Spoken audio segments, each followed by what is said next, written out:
samples in the future, launch them to an ESA spacecraft, and bring them back to Earth. So there's a lot to do for Mars 2020 when it gets to Mars, and we're all really excited to see it happen. Yeah, awesome. I know we have a lot of questions on that. We'll definitely speak a little bit more about some of these specifics. Could we see the second student submitted question as well? Hi, my name is Mariah, and I'm in the 3rd grade. My question for NASA is, how do you come up with the names to name the robot? Oh, great. So how do you come up with names for the rover? I wish I could tell you that there's a secret room full of really smart people that come up with it, but actually, Mars rovers are named in contests by students just like you. And I think that's actually more exciting. For Mars 2020, a 7th grader named Alex Mather from Springfield, Virginia, submitted his winning essay, which was selected by NASA from a field of over 28,000 entries from K through 12 students in every state in the United States. My favorite is the Ingenuity helicopter, this in search of this extraterrestrial Wright brothers moment, controlled flight for the first time elsewhere, Raquel. Great. And we have a student question on video for you from Macy. Hi, my name is Macy Ragsdale. My question is anything alive on Mars?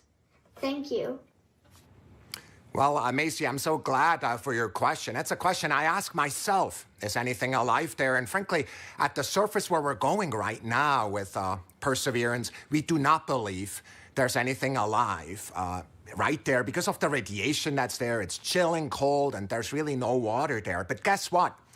We think that 3 billion years ago, this looked like a stream that you may see on Earth. And frankly, a lot more similar than Earth, with water with a magnetic field, just like the Earth with an atmosphere. And the question is, at that time, 3 billion years ago, were there single-cell organisms, just of the type that developed on Earth? So is there life on Mars overall? We don't know, but where we're going right now, we're really looking for ancient life, and that's what we're so excited about. Thank you for your time today, Thomas. And thanks to everyone who has been using the hashtag Countdown to Mars. Here are some of the photos that you've sent in so far. Let's take a look. Now, please keep sharing with us how you are watching this moment today. For now, let's go back to Swati for an important update to what's going on in mission control as we get closer to another milestone.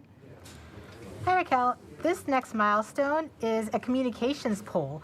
So during landing, not only will Perseverance talk directly to Earth, but we'll also be talking to 2 spacecraft that are currently orbiting Mars, the Mars Reconnaissance Orbiter and the MAVEN spacecraft. This poll is to confirm with the Mars Reconnaissance Orbiter spacecraft and the MAVEN spacecraft teams that they are ready and on track to support the relay from Perseverance. Let's listen in.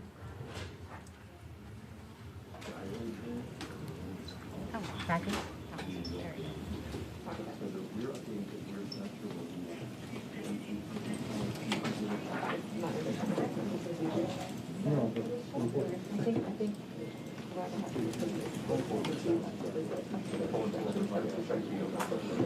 EDL comm flight. Go flight. Have you performed the comm check and readiness of the orbiters? We have performed the voice check and the readiness poll and can confirm that MRO, MAVEN, EDA, Radio Science 1 and 2, UHF, DTE, DSN, and EDL GDS are all ready to support. Copy, EDL comm.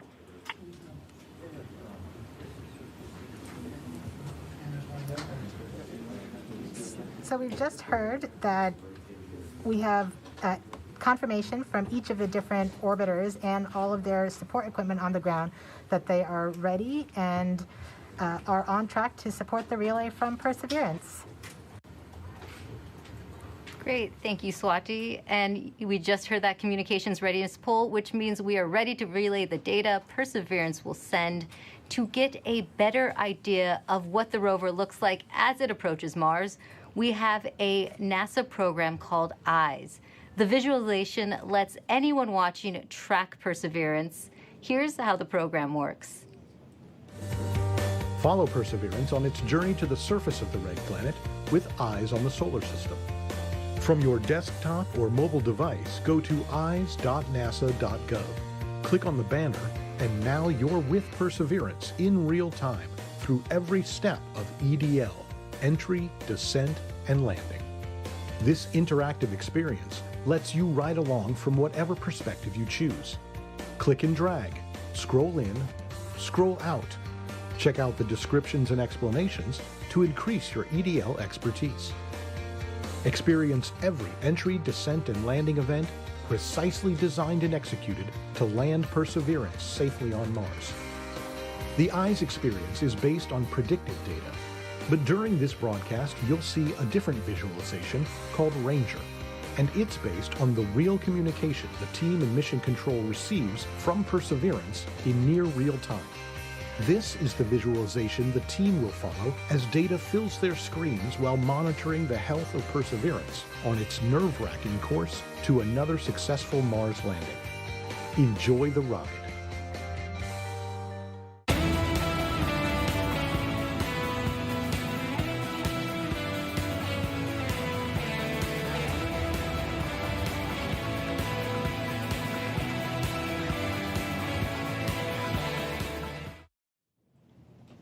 You are watching live Mars landing commentary. Stepping outside Mission Control to talk to us is Perseverance system engineer, Matt Smith. Thanks for joining us today, Matt. Hey, Raquel. Well, coming from Mission Control, we are going to hear terms related to landing.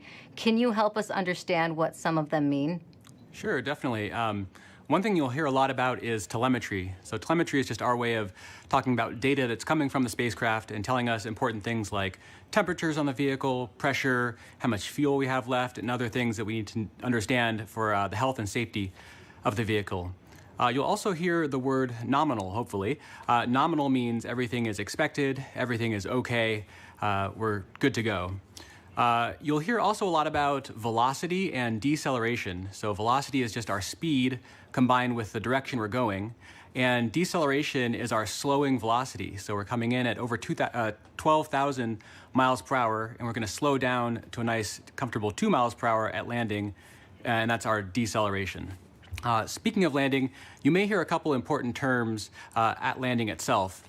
One is RIMU stable. So the RIMU is a device on the rover that measures the rover's orientation and whether it's moving. So we want a nice, stable landing spot without any motion. You'll also hear UHF stable, hopefully. UHF stable refers to good telecommunications link with the rover and indicates that we've had a good separation between the descent stage and the rover after the sky crane maneuver.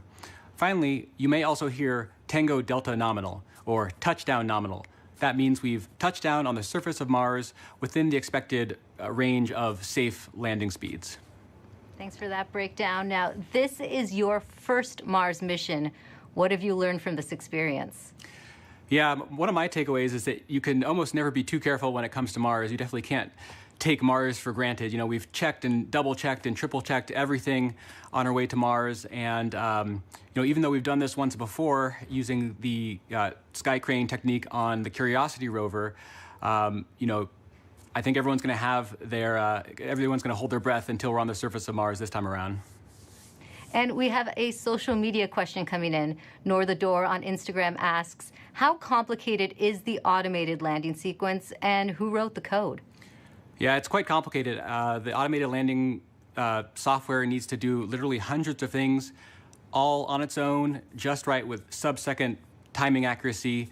And it's the result of many hundreds of people over many years, stretching all the way back to Curiosity and then improved for the Perseverance landing today at Jezero Crater. Great. Thanks for your time today, Matt, and good luck. Thanks. Now, landing on Mars is hard. Landing on Mars during a pandemic is even harder. The team behind the Perseverance rover faced one of its biggest challenges when the coronavirus pandemic struck. Here's how they kept the mission going.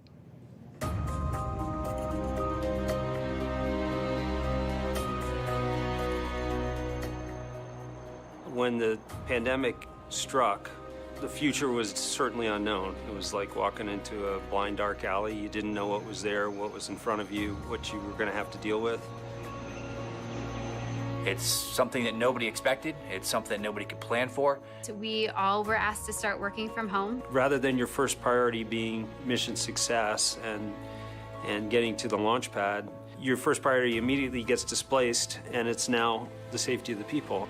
And it took a lot of work to put stuff together in order to keep momentum going, to keep people working safely, keep them healthy, and to keep the project on schedule. We called the effort Mars 2020 Safe at Work, and the objective was to keep the team as safe or safer than they would be if they were not working.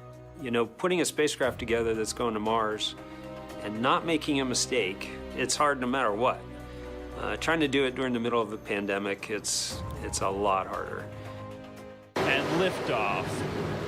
As the countdown to Mars continues, the perseverance of humanity launching the next generation of robotic explorers to the Red Planet. Certainly never done something like this before. Try to lead a team that's flying a spacecraft on the way to Mars while getting ready for landing, while doing it all from home.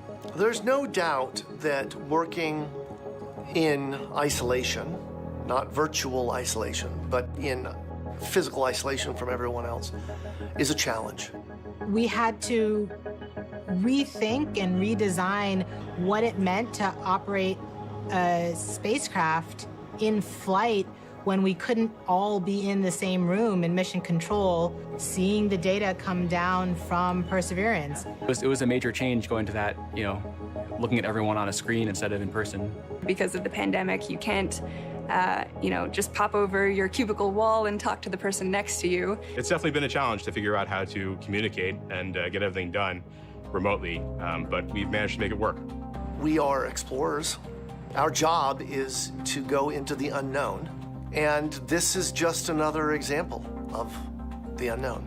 We're really doing something that's transformative and trying to understand whether or not life evolved on another planet. That's the fundamental objective of this mission. We're all still connected by this incredible mission and this wonderful team that we have the opportunity to be a part of. So that keeps at least me going. Pretty much everybody that I've talked to that's associated with the mission has said the same thing, which is you could not have come up with a better name than Perseverance.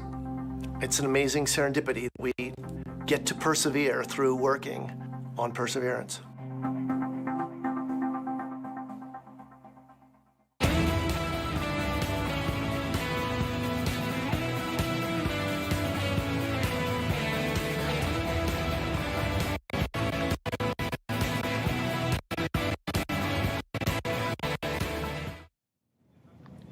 Joining us now is Perseverance Deputy Project Manager Matt Wallace. Matt, just how ambitious is this mission, and how does this team stay on track with unexpected challenges like the pandemic? Well, it's a very ambitious mission. You know, we're carrying not only a host of new, extremely capable science instruments to do that science mission that we've talked about, but also a number of technology experiments to provide feed-forward information into the next set of robotic explorers or even human exploration of Mars. So there's a lot for us to do. We look a lot like Curiosity, but in fact we're carrying 50% more payload down to the surface of Mars, and so it's been a big challenge. You know, and it was particularly challenging when the pandemic struck. It came at a critical time in our processing. We were just months away from launching. We're trying to essentially get the spacecraft assembled, do the final tests. We did not have a lot of margin in our schedule, and our focus just entirely shifted from that to keeping the team safe and keeping their families safe. And we had to do that quickly, to make the adjustment quickly. I think, we got through it with a lot of help. A lot of people stepped up to make it happen. The team was tenacious, and we managed to get it launched and fly it to Mars. Thanks to a lot of help. And Matt, just how large is the team that worked on Perseverance? It's a big team. A couple thousand people here just at JPL, in fact, have worked on the mission. And then almost every other NASA center has contributed in some significant and critical way as well. We have over 1,000 industry partners that have provided hardware into this mission from 44 different states, 60 different cities, and of course we have international contributions from Europe and many other international providers as well. So it's a big team. It's taken a lot of people to get us to where we're at. That is a big team. This is the most difficult landing site ever attempted. Now, why do you think Perseverance is ready to land in Jezero Crater now? Jezero is tough. I mean, it's scientifically fascinating because it's got a lot of things like craters and, rock fields and cliffs and sand dunes and that sort of thing, which are great for the science community. That's exactly the type of features they're looking for to learn more about Mars. But they're all landing hazards for us. And so we've had to add new technology, relevant navigation, which is the ability essentially to divert away from hazards. But we have taken this system through the same types of paces that we have in previous missions. We've used the same techniques, the same best practices for engineering verification. And in many cases, we've used the same people. This, in fact, is my fifth Mars rover mission, and I'm not alone. There's other people on the project in the same situation. So, the team has given it everything they've gotten to put it all out there and to make this successful, and I think we're ready. Thanks, Matt, and good luck on your fifth mission. Thank you very much. Well, Jezero Crater is a location on Mars that has intrigued scientists for years. Let's head over to Marina to learn more about the science goals of the mission.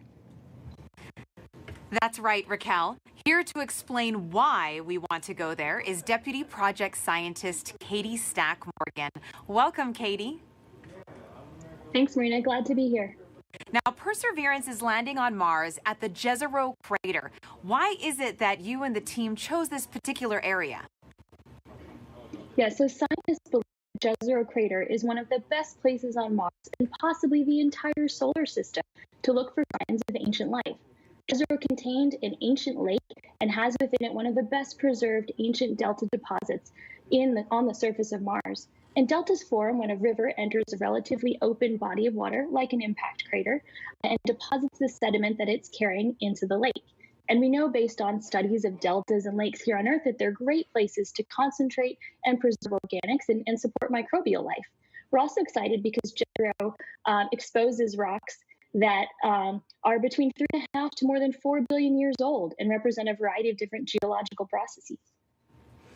Now, this might be a tough choice, but what do you think would be the most rewarding scientific discovery that we expect to get from this mission? Yes, hands down, I think the most rewarding discovery I think we could make with Perseverance would be finding a truly compelling ancient biosignature on Mars. The rocks in and around Jezero Crater record a period of time when life first arose in the solar system, and we have the opportunity with Perseverance to study the evolution of the planet from a once habitable world likely capable of supporting ancient life to the cold, barren planet we know Mars is today. And why do you think, Katie, it's so important to find out if there really is or was ancient life on Mars? Well, the question of whether there's life beyond Earth is one of the most fundamental and essential questions we can ask. And our ability to ask this question and develop the scientific investigations and technology to answer it is one of the things that make us as a species so unique. And based on everything we know about Mars in the past, it absolutely should have been capable of supporting ancient life. So we can find out an answer to the question, where there were habitable environments, was there life? And studying the possible emergence of life on ancient Mars can also help us better understand the conditions that led to life on our own planet. That's so fascinating, Katie. Now we're going to take a question from a student, Vara. Hi, I'm Vara, and my question is, why was Mars able to sustain lakes and rivers ages ago, but cannot now? Isn't it cold enough to make water, and isn't it always? Thank you. Yeah, that is such a great question. And one of the things that protects our atmosphere here on Earth and allows liquid water to be stable on our own planet is the fact that we have a magnetic field protecting that atmosphere. We think that Mars lost its magnetic field way back billions of years ago and left the atmosphere exposed to things like solar wind and cosmic rays that basically blew that atmosphere away. And once that happened, liquid water wasn't stable on the surface of Mars anymore. It was too cold and the pressure was too low. And so now Mars is not capable of supporting liquid water and likely not capable of supporting life at its surface. Well, thank you so much to Vara for that great question. And a big shout out to all the kids that are watching out there today. And thank you so much to you, Katie, for joining us. That was so great. Thank you. Now sending it back over to you, Raquel. Thanks, Marina. Earlier, we were able to catch up with the communications systems engineer, Chloe Sakier. She helps us break down the system used to track Perseverance during landing. The communications infrastructure supporting Perseverance's landing is quite complex. We've rallied a truly global network of relay and communications assets to help us capture and record those precious minutes of entry, descent, and landing, or EDL.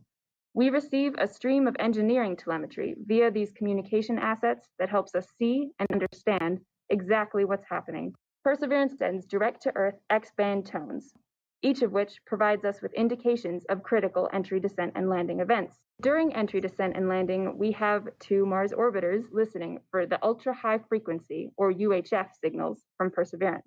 These orbiters relay these signals to deep space network stations on Earth, Madrid in Spain, and Goldstone in California. The Mars Reconnaissance Orbiter, or MRO, has reconfigured its software to perform a type of relay called bent pipe. This will provide us with near real-time telemetry during entry, descent, and landing. We have coverage from the Mars Reconnaissance Orbiter from just before entry to a few minutes after landing. The telemetry we receive will be delayed by the time it takes light to travel from Mars to us back on Earth. Additionally, the Mars Atmosphere and Volatile Evolution spacecraft, or MAVEN, is recording these UHF signals and will be relaying that recording hours after landing. MAVEN will be covering us from around the time of cruise stage separation until a few minutes after landing. We also receive what we call heartbeat tones, which are indications that the spacecraft is alive and progressing throughout entry, descent, and landing. It's important to note that while unexpected, we could lose our communication links and still land safely. Because Perseverance is doing entry, descent, and landing completely autonomously, she doesn't need our help to joystick the landing. The communication links give us added visibility. And you can see Chloe hard at work inside Mission Control right now. Perseverance's landing might look like the system the Curiosity rover used back in 2012. But landing on Mars is difficult. There's always a risk involved. Here's what needs to happen for Perseverance to touch down safely in Jezero Crater. Nothing can be taken for granted when you get to Mars. There's a lot of things we just don't know. Space always has a way of throwing us curveballs and surprising us. I mean, until we get the data that says we're on the ground safely, I'm going to be worried that we're not going to make it. Entry, descent, and landing is often referred to as the 7 minutes of terror because it takes about 7 minutes to get from the top of the atmosphere of Mars to the ground safely. The spacecraft has to do all of this by itself. There are many things that have to go right to get Perseverance onto the ground safely. There's a lot counting on this. This is the first leg of our sample return relay race. There's a lot of work on the line. Starting about 10 minutes before atmospheric entry, we get rid of really the spacecraft part of the rover that's been supporting us. We come screaming in to the Martian atmosphere at 12 to 13,000 miles per hour. And the heat shield is what dissipates all that initial energy through friction. The vehicle will continue actually flying itself through the atmosphere. It's sort of like a transforming vehicle that went from a spacecraft, and now it's kind of like an aircraft actively guiding itself. When we're going slow enough, we deploy a parachute. The biggest supersonic parachute we've ever sent to another planet. It's critical for slowing down the vehicle. Perseverance's entry, descent, and landing borrows heavily from that of Curiosity. But fundamentally, Perseverance is a different rover. She's bigger, she has different instruments. We've added a lot of smarts on the inside to make it more capable so that it can deal with the landing site that we've given it. The science team identified Jezero Crater as basically an ancient lake bed and one of the most promising places to look for evidence of ancient microbial life and to collect samples for future return to Earth. The problem is it's a much more hazardous place to land. When you look at Jezero, all you see is danger. How do we go to a site that we never thought was safe enough to go to before? So the heat shield, which has protected us all the way through entry, is no longer necessary. We need to get that off so that we can actually see the ground. And we can see the ground in a couple different ways. Perseverance will be the first mission to use terrain relative navigation. So while it's descending on the parachute, it will actually be taking images of the surface of Mars and determining where to go based on what it sees. This is finally like landing with your eyes open. Having this new technology really allows Perseverance to land in much more challenging terrain than Curiosity or any previous Mars mission could. Amongst the rocks and the craters and the cliffs, these things are hazardous to the rover, but these are the things that are interesting to the scientists. Once Perseverance has figured out where she is, we jettison the back shell and parachute and light up our rockets. Those rockets help us steer to a safe landing spot that's nearby. That descent stage takes us all the way down to about 20 meters off the ground. That's when we start the sky maneuver. And once the rover has hit the ground, the descent stage will cut loose from the rover and fly away to a safe distance. Surviving that 7 minutes is really just the beginning for Perseverance. Its job, right, being the first leg of sample return, to go look for those signs of past life on Mars. All that can't start until we get Perseverance safely to the ground. And then that's when the real mission begins.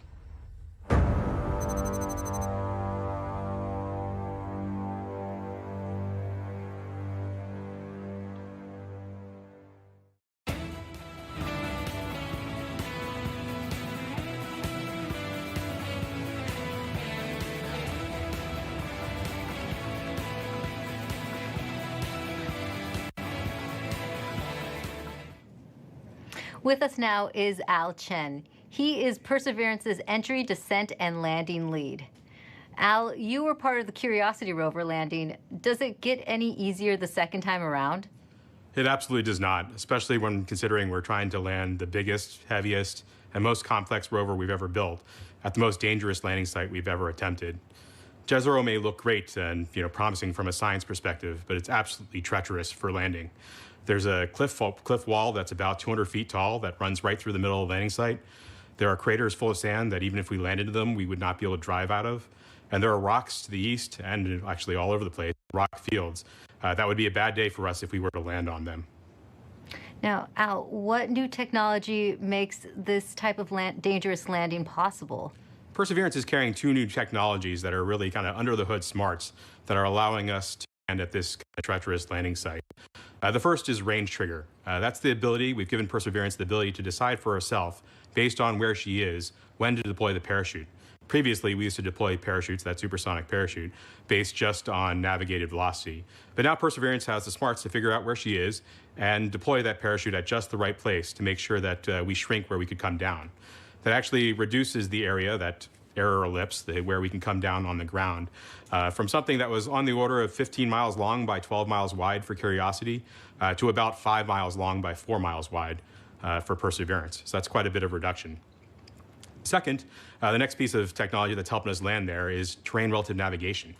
In the past, after we've popped off the heat shield, we've taken pictures of the ground as it's been coming up, but we haven't really done anything with them. This time, Perseverance is carrying a camera to take pictures, but also a kind of second brain to help it figure out what those pictures are telling it and match it up with an onboard map from a satellite. That allows it to figure out exactly where she is. Suddenly then, she can then fly to safe spots that are nearby once she really knows where she is. It allows the site to not have to be as flat and boring as a pancake as some of our past sites have been, the entire area we could come down. Now we just need little pieces of that site to be small enough and safe enough for us to land in safely and fly there after we've gotten rid of the parachute. And we also have a social media question coming in. Sansakari14 on Instagram is asking, how does the Sky Crane decide where to move itself after the payload lands? After the payload lands, after the rover touches down, The sky crane, the descent stage, which is that rocket-powered jetpack above it, the first job, of course, is to make sure you don't hurt the rover. So it'll turn forward or backward so that the engine plumes don't pass over the rover. So it'll come up and start to turn. And it'll go in whichever direction is closest to north. So it can either go forward, if that's the way north is, or go toward the rear of the rover, if that's where north is. And it'll fly about a third of a mile or so away. Thanks for talking to us today, Al. Thank you very much. Now, let's head back to Mission Control for an update from Swati. Hi, Raquel. So remember that command that we sent at around 11:35 to turn the transmitter off? We are just about to get confirmation that Perseverance has received the command.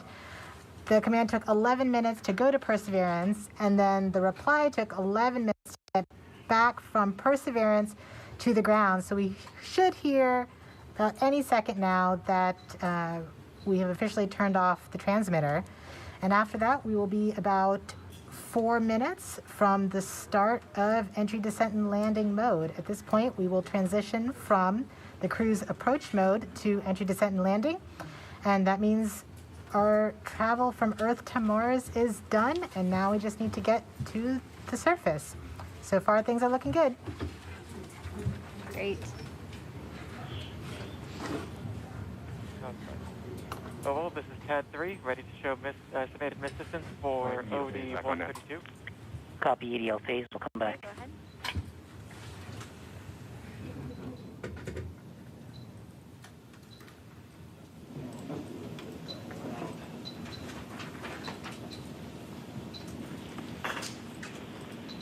Flight Ace. Go Ace. Our tracking stations have all confirmed the results of the transmitter drive-off and in lock one way. Copy, Ace. GDS flight. Flight, GDS. At this time, I'd like to disable the alarms before EDL main. So please disable all the alarm files and start a new downlink session. Copy that, EDP. Copy that, proceeding now. Confirmation that we are now officially one way and the transmitter is off.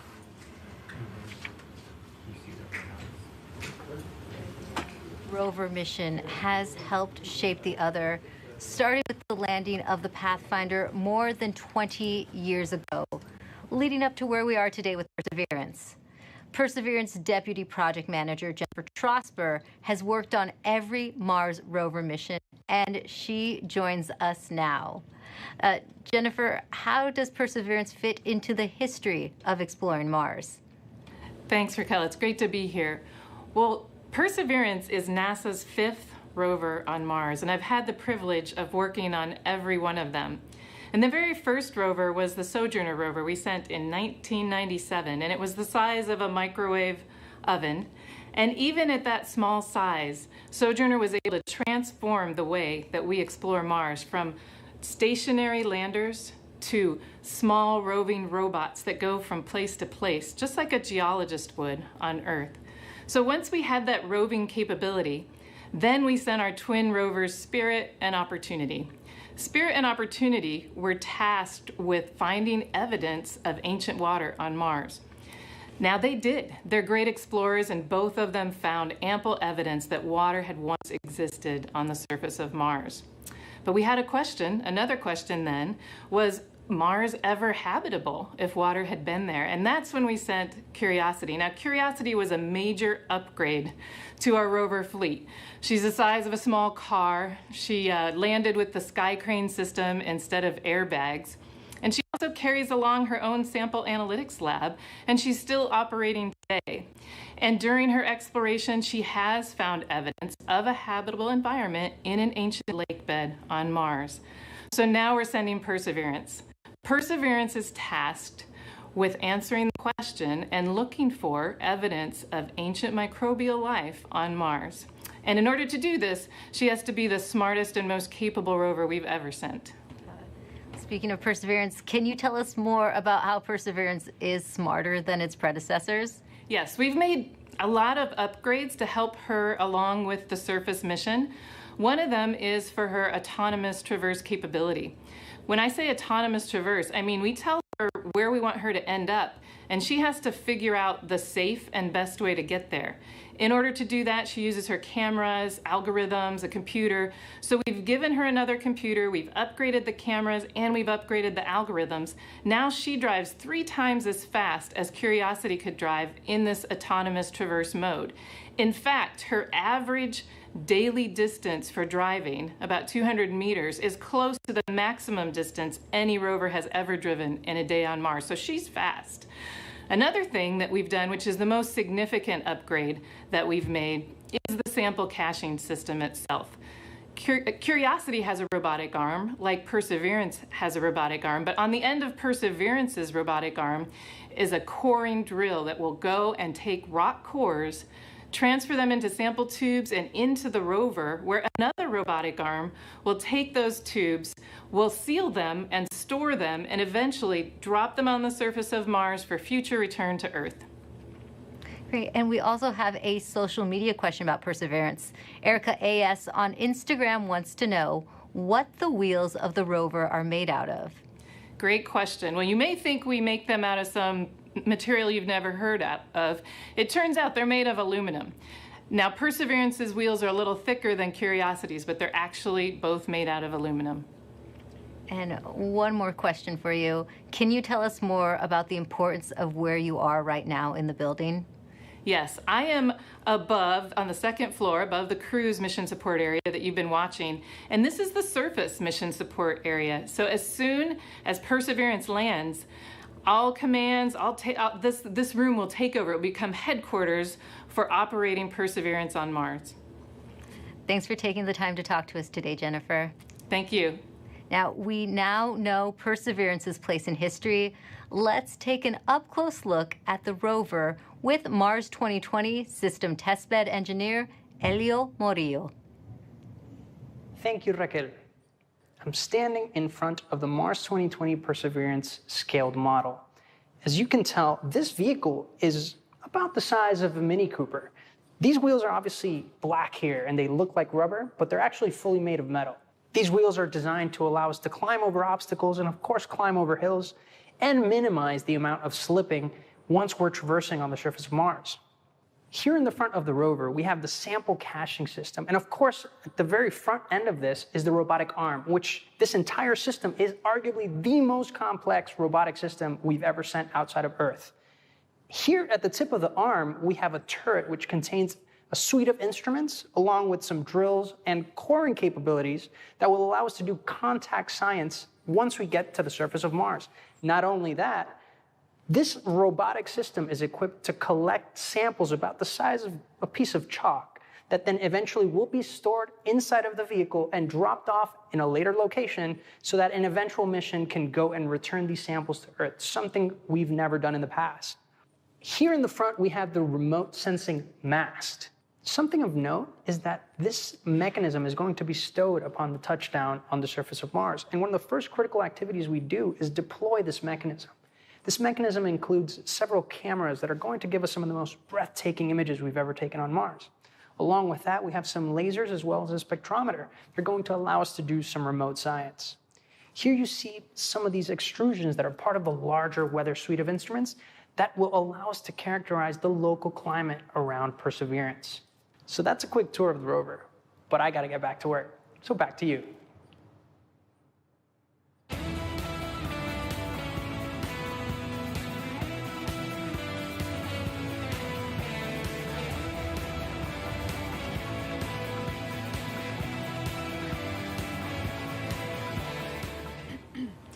Perseverance is collecting samples of Martian rock for future return to Earth.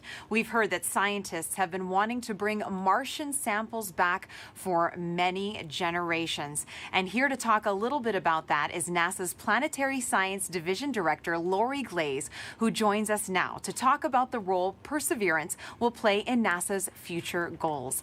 Welcome, Lori. Hi. Now, as you just heard, we've heard that scientists have been wanting to bring back these Martian samples for a very long time. Why do we need to bring them back? That's really a great question. You know, we actually have examples of Mars already here on Earth that came here as meteorites.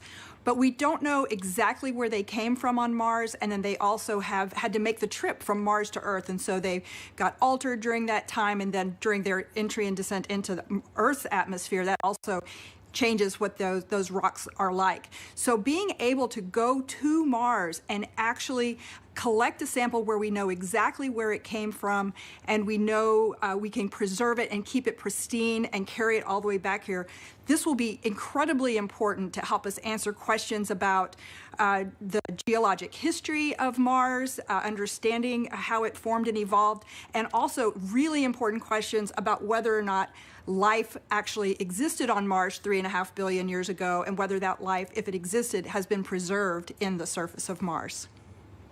Now, Lori, these sample tubes that Perseverance is going to be collecting, they're the cleanest things ever created on Earth. Tell me a little bit about that. Oh my goodness.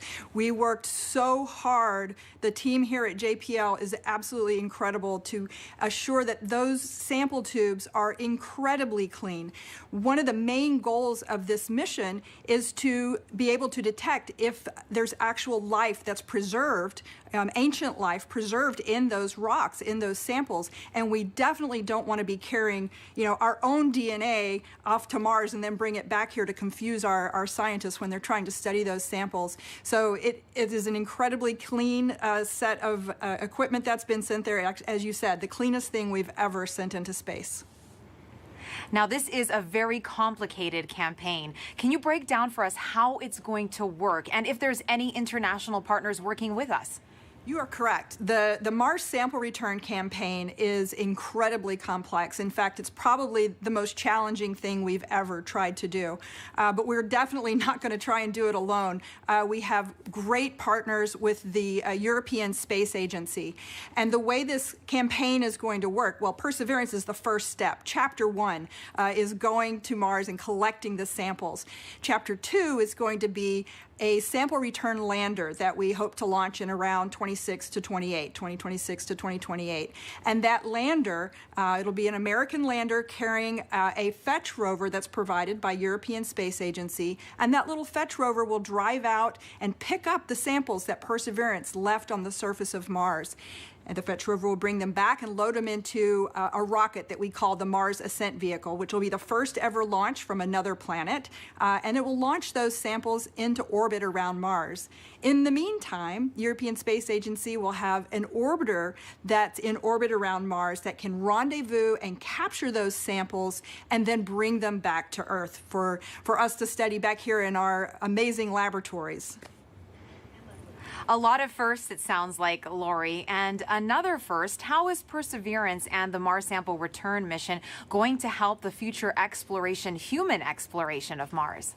I'm so glad you asked that. I think we're going to get a lot of great information from Mars Sample Return with, again, being able to land the heaviest payload we've ever landed on Mars will be that Sample Return lander. That's critical to us learning how to land humans on Mars. And then we are definitely going to want to be able to launch the humans back off of Mars. So that Mars Ascent Vehicle is going to be critical, that first step of the first launch from another planet.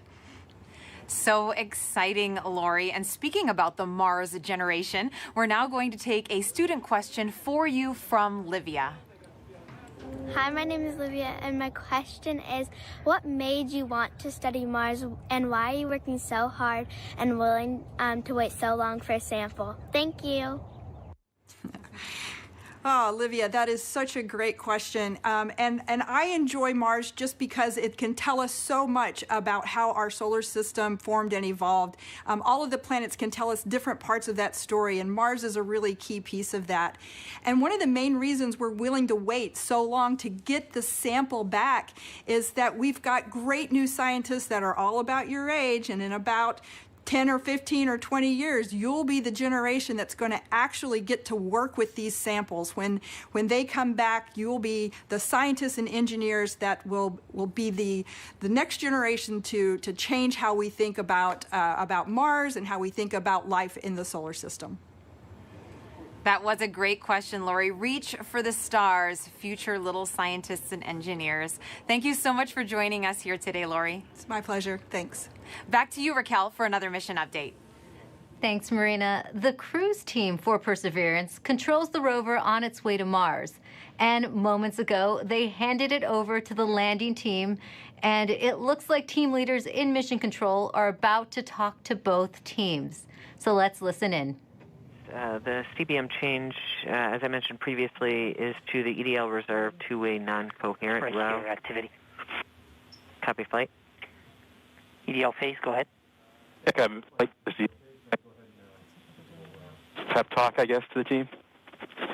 All right. You know, I'm terrible at pep talks. I think my reputation precedes me there. And look, I know this hasn't been easy, right? I'm not even sure we've even been all in the same room at the same time. I mean, I'm staring at folks across the internet as well. Even now, right? Only. Yeah. Voice check. Okay.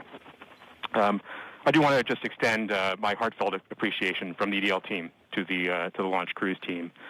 You've done everything we've asked for, right? I mean, you've battled anomalies, you've dealt with Cepheids, you've done everything. You delivered a healthy spacecraft to the place that we want to go. And she's right on target, right? We did the last maneuver literally 2 months ago, right? This is pretty incredible, in my opinion. And she's armed with the right information to help us land. Doing the parameter update last night, we're ready to roll. You've done everything right. And you've put up with us, too, right? You've put up with our eccentricities and the things we like to do in EDL land. So I very much appreciate that. So you all should sleep in on Friday since, you guys have earned it. Thanks for literally and figuratively putting us in the right position to succeed. And let's land on Mars together. Copy EDL phase. And as flight director, I also would like to thank the whole team, cruise ops, EDL ops, EDL team, and the surface ops as well. It's been an amazing journey. I think we all know that. And it's been my honor and pleasure to work with you all side by side.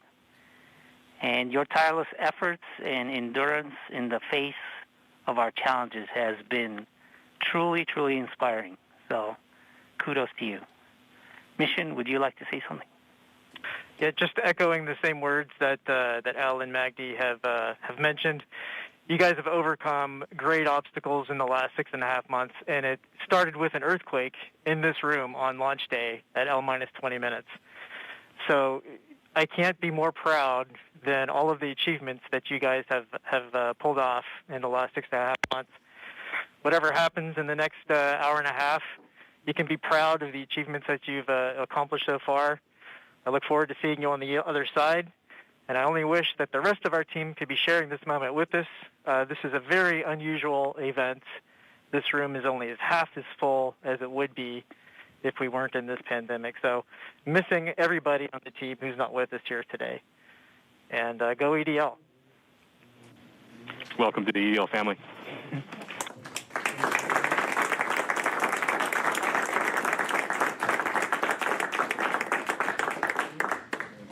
And with that, Godspeed Perseverance. All right, activity. Go ahead and continue the report. Sure thing, flight. We've since completed the EDL start anchor. As I was mentioning, we changed our CBM row to EDL reserve two-way non-coherent. That row reinforces our CBM windows disabled, keeps our packetization on, it turns off our ranging and switches to the auxiliary oscillator. We have also started our real-time data product and reinforced Medley on. At this time, Now, we just heard Perseverance team leaders thank the cruise team for their work in guiding the rover to Mars. Now, did you know the rover name and Mars helicopter name came from students? Well, a couple weeks ago, Marina was able to catch up with them. Thanks, Raquel. Earlier this year, NASA and our partners held a nationwide essay contest to name our Mars rover. Alex Mather, a 7th grader from Springfield, Virginia, submitted the winning essay that was selected by NASA from a field of more than 28,000 1,000 entries from K through 12 students in every state in the U.S. Vanessa Rupani's essay for Ingenuity was so compelling, NASA thought it would be a perfect name for the history-making helicopter, a technology demonstration carried aboard the Perseverance rover. Alex and Vanessa join us now. Welcome, you guys. Hello, space nerds. Hi. Now, you got to go to Florida and watch the launch live back in July. Alex, what were you feeling as you saw that rocket launch into the sky? I read a log of books written by astronauts, and every single one of them always talks about the raw power behind the space launch. And I definitely feel like watching the launch invoked that sense of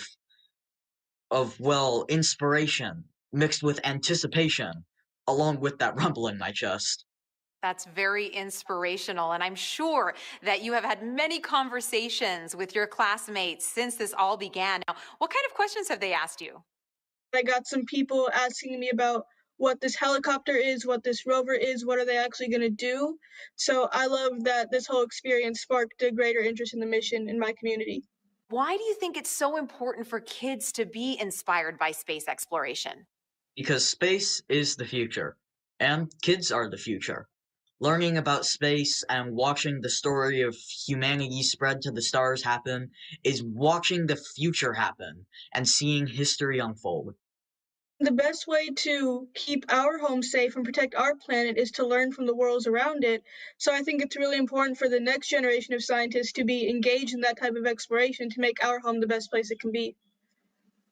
Now, speaking of the future, what has your life been like since naming the rover and helicopter? Has it sparked any future aspirations for the two of you? Oh man, I am currently applying to a science and technology school for high school. I'm hoping for a NASA internship sometime along the way, with my ultimate goal being to join the incredible team of scientists and engineers who are about to make this happen. This whole experience has definitely shown me that I want to go into the space industry. I came home from Florida, did all my college applications, and checked aerospace engineering on all the boxes. I mean, the whole time we were there, I was thinking, why would anyone want to do anything else? So true. And the best of luck to both of you. Thank you so much for joining us here today, Alex and Vanessa. Thank you for having us. Thank you so much. I had a great time. Now, your essays, as well as the top 155 finalist essays, are riding on the Perseverance rover, along with nearly 11 million of the names from all over the world that were submitted before launch. And if you miss the chance to get your name on Perseverance, then you will get another chance to reserve a spot on the next mission to Mars. So make sure that you sign up now at mars.nasa.gov for your boarding pass. As virtual celebrations are happening all over the globe, let's take a look at some of your submissions on our social channels, showing us how you're celebrating the Perseverance landing right now. And remember to hashtag Countdown to Mars and send those in. We would love to show them off. Look at these kids. They are getting so excited. Everyone's watching it. A lot of classrooms are watching it. Oh, and great, someone did a Lego version of Perseverance, which is awesome. It looks fantastic. We love getting all your pictures out there. We've gotten a lot of artwork from kids, which has been great. I know I have a 9-year-old John at home, and he loves to draw the rover. And look at that. That is awesome. That's better than anything I could bake, that's for sure. Perseverance in a cake. That looks so great. Delicious. I want to get into that. Another great send-in from David Bowie Reel. Thank you so much for your submissions. Remember, hashtag Countdown to Mars. We love to see how you're celebrating. Now, you might know our next guest from shows like Emily's Wonder Lab. Joining me now is Emily Calandrelli. Thank you so much for being here with us today. Hi, thanks so much for having me. Now, you are very passionate about getting kids interested in science and space exploration. Why do you think kids are so excited about space? Well, I know the reason I'm excited about space, and I think it's the same reason that many others are excited about space, and it's that the people in the space industry work to answer two of the biggest questions that humans have ever asked. are we alone in the universe, and where did we all come from? And by sending a rover to Mars, we are gaining evidence for the answers to these questions, more evidence than we ever had before. And I think that's so exciting. It is. And I know you get loads of interesting questions from kids. Have you gotten any about Mars specifically? Oh my gosh, yes. Everybody loves Mars. It's in movies and books and TV shows, and everybody loves Mars. So one of the things that I get asked a lot is that, it's called the red planet. Why is it red? Well, it's red because it's literally rusty. The top layer of soil on Mars has iron oxide in it, or rust, and rust has that brownish red color. So it's red because it's rusty. And also because it's red, they ask, is it red hot? Is it really hot on Mars? And well, no, actually, it's colder than the Earth. It's farther away from the sun. So as you would imagine, it's a little bit colder than the Earth. It also has a really thin atmosphere. So the heat that it does have, it has a hard time keeping in. And so it's a little bit colder. But then I also get asked, what would I weigh on Mars? That's a really fun question. So on Mars, it's a little bit smaller than the Earth, so the gravity there is weaker. It's about 3/8 the gravity that we have here on Earth. So if you weighed 100 pounds here on Earth, you'd weigh 38 pounds on Mars, or 100 kilograms here on Earth, 38 kilograms on Mars. Those are all super fun. I think even some adults want to know the answers to those questions, Emily. Now, why do you think it's so important to educate kids about science and give them that great foundation? Well, science is the language of nature, and learning about science and learning how to think like a scientist means you are learning how to systematically seek out truth in the world. You are learning the scientific method. You're learning how to be a critical thinker. And honestly, those skills are great for whatever you end up wanting to do in life. True. If you want to be a scientist or an opera singer, that holds true. And what are you most excited about today? I mean, humans are launching a robot to Mars. That doesn't happen every day. I think in all of the hecticness that is going on today and all of the nerves, I just hope everyone can take a moment to sit back and remember that we live in a time when humans have the ability to send a robot to another planet. And that's so cool to me. It is very cool, Emily. Take a deep breath. Thanks for joining us here. Thanks for having me. Sending it back to you now, Raquel. Thanks, Marina. We are offering lots of ways to ride along with us to Mars. Now put yourself right into the action now with our Perseverance photo booth. You can pose next to the rover, place yourself in our mission control, and even see what you might look like taking a selfie on the red planet. There, you'll also have a chance to sign up to send your name to Mars on NASA's next flight to the red planet. It's all available at go.nasa.gov/Mars 2020 Toolkit. And joining us now is JPL Chief Engineer and landing veteran Rob Manning. He will be breaking down key moments coming up, and very few people know more about landing on Mars than Rob, going back to the Pathfinder mission in 1997. Thanks for joining us today, Rob. Thank you very much, Raquel, for having me here. And what a wonderful experience. What a wonderful day for a beautiful day in California. We're just also excited here, anxious, worried, but very hopeful. Rob, I have a question for you. There is a landing tradition at JPL that involves eating peanuts for good luck. Can you tell us how did that start? Yes, it started in the mid-1960s. What happened was we had a series of missions that had failures. The Ranger program in the early 1960s, one after another, failed. And what happened was one day, a fellow by the name of Dick Wallace on Ranger number 7, on the 7th attempt, decided to bring peanuts to the ops area just before the launch, and guess what? That mission worked. Now, we're not supposed to be too superstitious. We're engineers and scientists after all, but we love tradition. And ever since then, before launch and before critical events like entry, descent, landing, we have brought out peanuts and shared them with the team. And it's been really a wonderful little experience. And so this is something we will do. We're doing right now. And it's something that we just can't help ourselves. It's just part of the experience.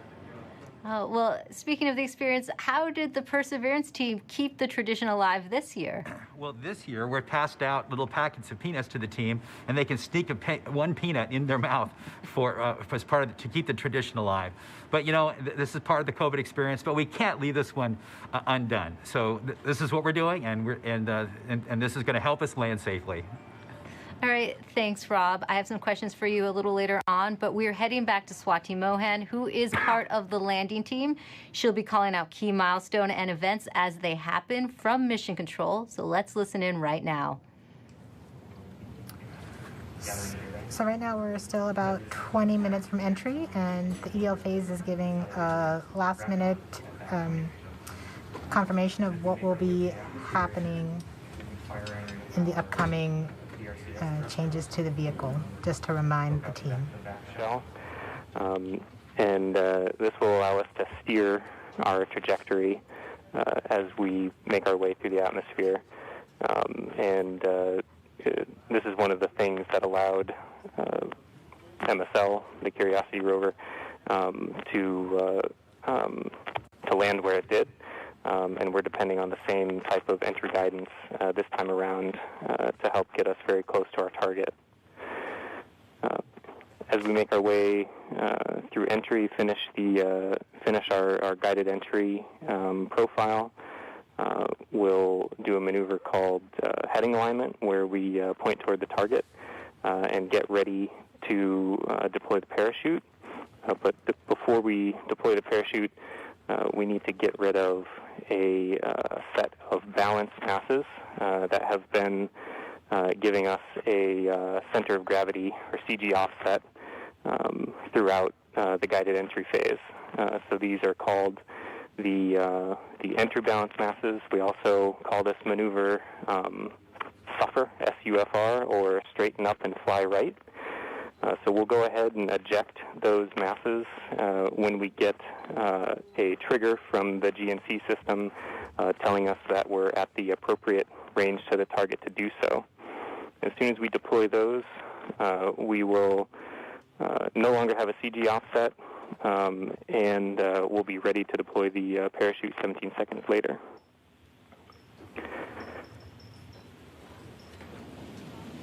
Right where the Perseverance team is sitting now, what's in store for them as we approach landing? I'm going to hold here for EDL prep as we're about to start that anchor. Copy, phase 2. And activity, please call that out when it's ready. Copy, flight. Can I make the announcement now? Go ahead. Maggie's make the announcement that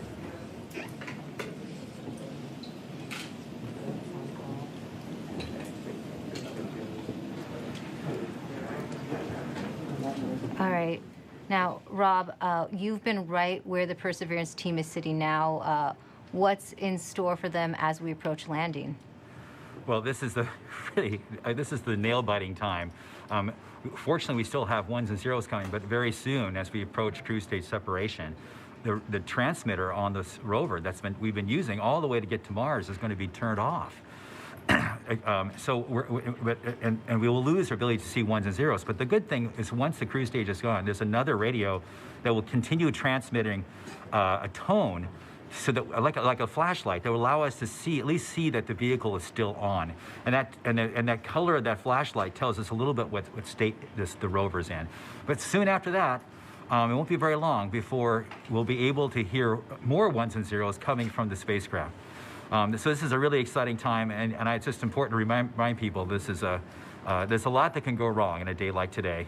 There are thousands of things that have to go right.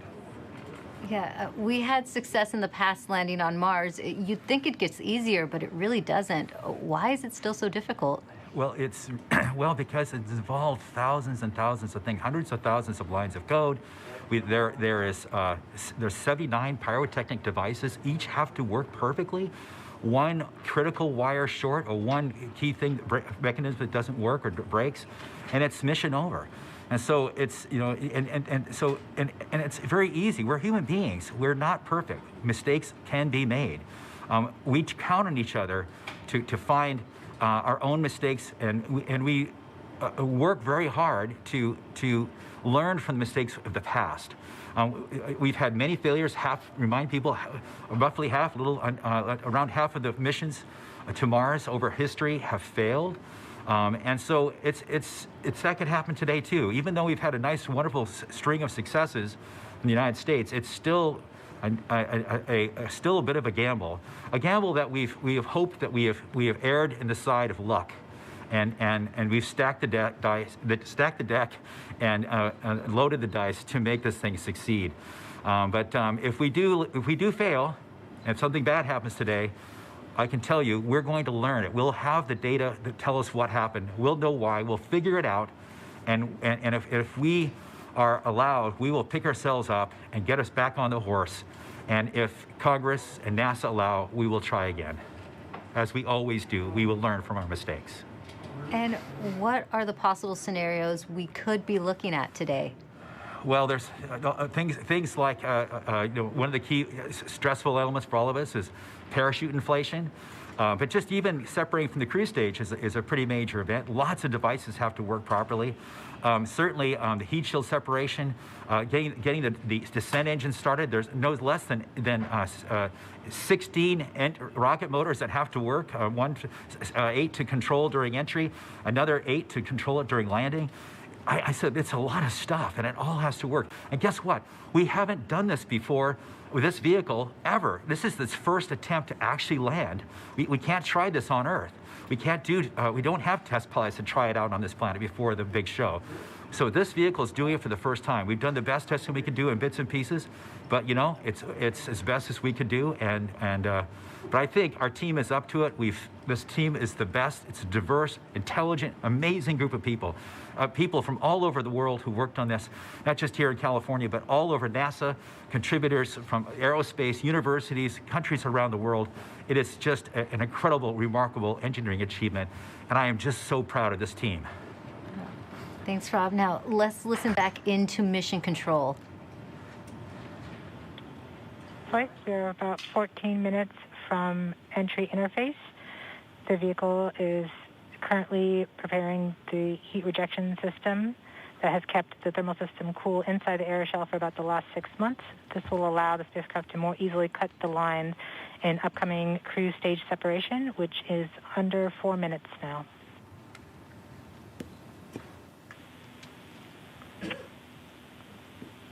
We have now enabled the rover Pyro bus. That's the pyrotechnic system that's going to powering off the cruise stage devices. And these are the things in the cruise stage that we no longer need. With the pyrotechnic system working, we can explode the devices the necessary to vehicle separate. is preparing for the upcoming cruise stage separation in about 3 minutes 15 seconds by powering off all the devices on the cruise stage in order that they can be safe once the cruise stage is jettisoned. Yeah, this cruise stage has been very reliable. We are firing our first pyros to vent the HRS liquid and gas. This has been the coolant that's kept our vehicle from getting too hot on the way to Mars. We have to vent it into space. And this is one of the first major events that take place as part of entry, descent, landing. The HRS vent anchor is complete. Yes. We will see the next anchor in approximately 3 minutes. Okay. We are currently 12.5 minutes from entry interface. We are coming upon cruise stage separation in 2 minutes and 20 seconds. What's happening now, Rob? Okay, well, we're just waiting. The rover is completely in charge. It's doing all the things we've taught it how to do. It's all built into the software. We've tested it over and over and over again. This team has spent 24 hours a day, 7 days a week, testing this thing for years. And so this is really the culmination of all that work. So this vehicle is getting ready to push that cruise stage away. Once it gets pushed away, the entry system with the rover inside, with the rover still in charge, is going to get ready to take the vehicle, turn it to the right orientation, and aim it to Mars, and prepare for entering the atmosphere.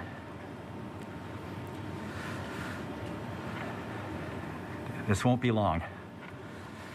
Be prepared for this event taking. We're about 1.5 minutes from cruise stage separation. About 11 minutes, 20 seconds from entry interface. Okay, so It's about 10 minutes from cruise stage separation till entering the top of the atmosphere. From then on and out, things happen We're fast. switching to MFSK tones. Telemetry will have stopped. Telecom is confirming that the spacecraft has switched to broadcasting tones. These tones are received directly from Perseverance, but have very limited information content. We won't receive real-time information until about 9-10 minutes from now, once the Mars Reconnaissance Orbiter starts relaying information from Perseverance. We are under a minute from cruise stage separation, about 10.5 minutes from entry interface. It's getting exciting. I have to admit, I am quite anxious, but very hopeful that this machine is going to do what we asked it to do. We're seeing the heartbeat tones. Okay, that means that there's no more ones and zeros coming. It's just the vehicle telling us it's still alive.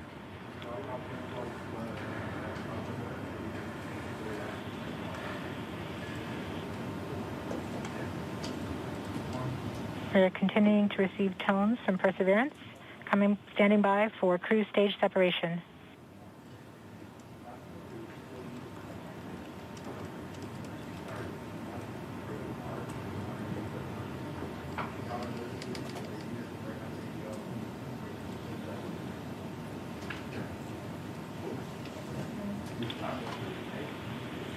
We have indication that cruise stage separation has been confirmed by the spacecraft.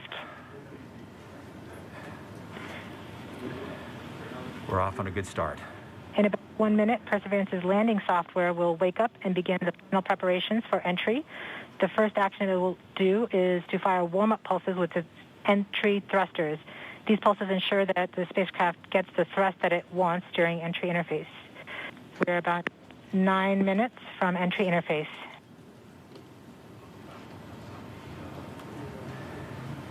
Okay, so now the vehicle's on its own. It's turning itself into the direction of facing the heat shield toward Mars, and will eventually hitting the top of the atmosphere. We're not far away. This is going to go very quickly from here on out.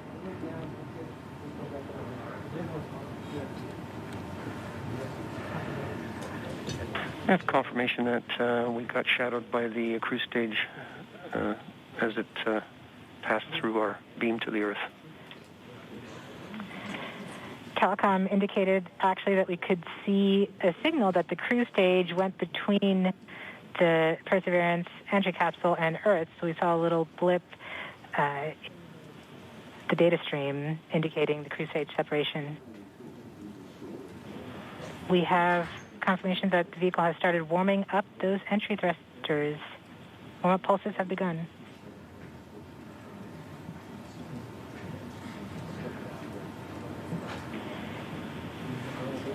At this point, the spacecraft is trying to stop its spin from the cruise 2 revolutions per minute down to 0, and then will turn to its desired orientation from entry. It will separate the 2 balance masses that has kept it balanced during all of cruise. This will allow the entry capsule to have lift when it enters the atmosphere. We have confirmation that the spacecraft has turned to the desired entry attitude. We're about 7.5 minutes from entry interface.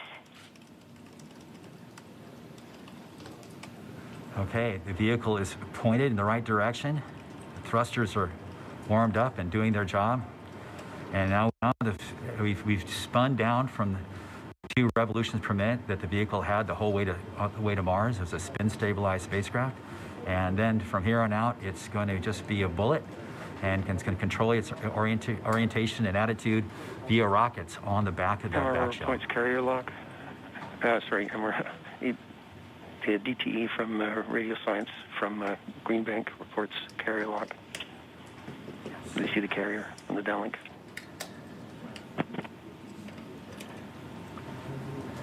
Flight level 1. We are continuing to wait for entry interface. We're about 6 minutes and 45 seconds from entry interface. We have confirmation from Greenback that they are receiving direct-to-Earth telemetry via that path. The spacecraft Perseverance is currently transmitting heartbeat tones. These tones indicate that Perseverance is operating normally and has nothing significant to report. This is as expected. We're currently just over 6 minutes from entry interface.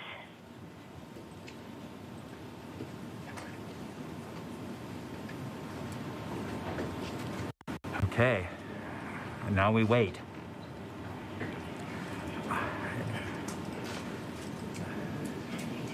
As soon as we get to the top of the atmosphere, it'll be very quickly, which is the entry point. It won't be very long before the atmosphere will start getting thicker and thicker. It's going very quickly at a fairly steep angle of 15 degrees into the atmosphere. And as it starts to slow down. We're just under, we're about 5.5 minutes from entry interface.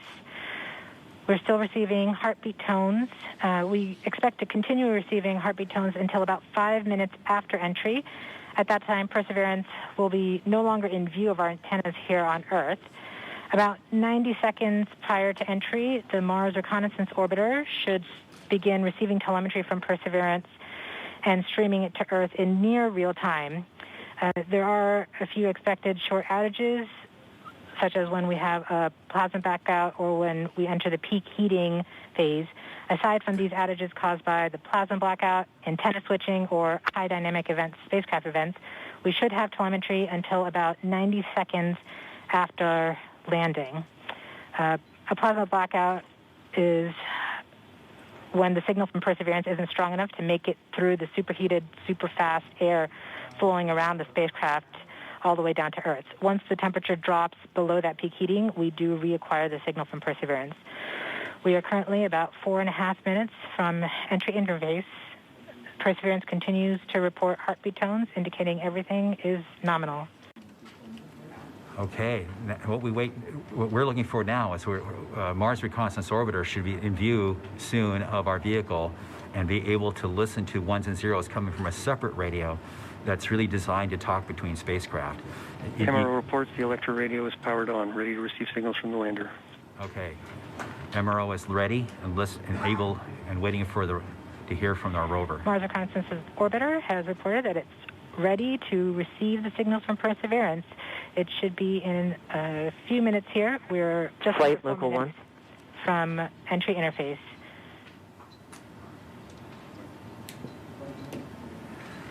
We don't need these ones and zeros, as Swati said, but to land safely, but we really need it for our own health and well-being today to keep our nerves under control. But around this time, a second spacecraft, MAVEN, should begin picking up telemetry from Perseverance and will continue to record that telemetry until several minutes post-landing. We won't get that data for several hours after landing as it's being recorded and then will be forwarded to Earth later. We are continuing to receive heartbeat tones, indicating that everything is nominal. We're currently at about 3 minutes until entry interface. Okay. Very soon we'll be getting ones and zeros, I hope, from our radio on the rover.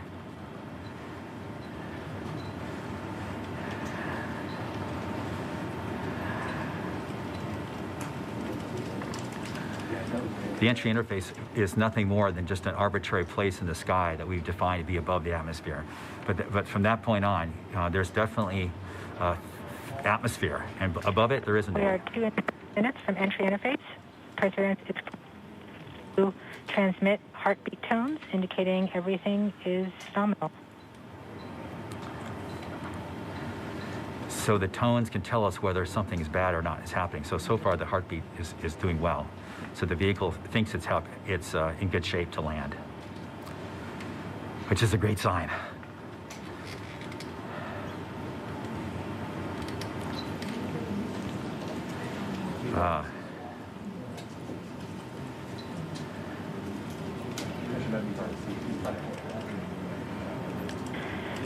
We're just under 2 minutes from entry interface. As it gets closer to Mars, Perseverance is actually being pulled in by gravity and accelerating. By the time Perseverance reaches entry interface point, she should be going just under 5.4 kilometers per second. We're at about 90 seconds from entry interface and standing by for Mars Reconnaissance Orbiter to pick up the telemetry.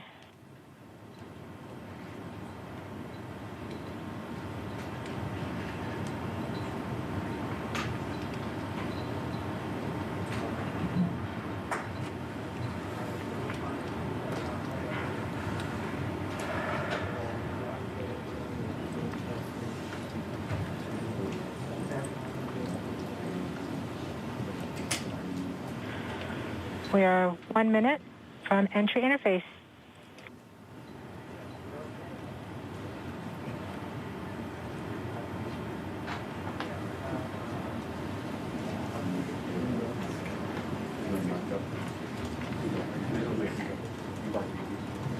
MRO is in receive mode. We have confirmation that the Mars Reconnaissance Orbiter is now relaying data from Perseverance. We're about 30 seconds from entry interface. Perseverance is going about 5.2 kilometers per second and is about 190 kilometers altitude above the surface of Mars. Confirm UHF data flow.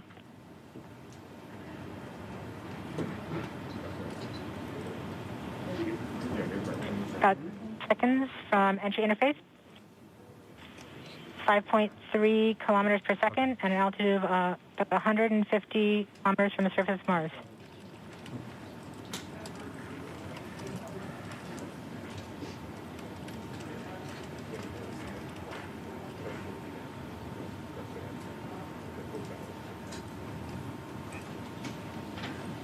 Entry. We have confirmation of entry interface. Perseverance is currently going 5.3 kilometers per second at an altitude of about 120 kilometers from the surface of Mars.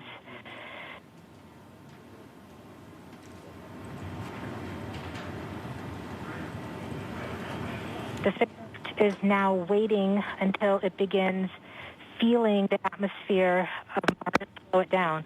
Once there is enough atmosphere, it will start controlling its path to the landing target.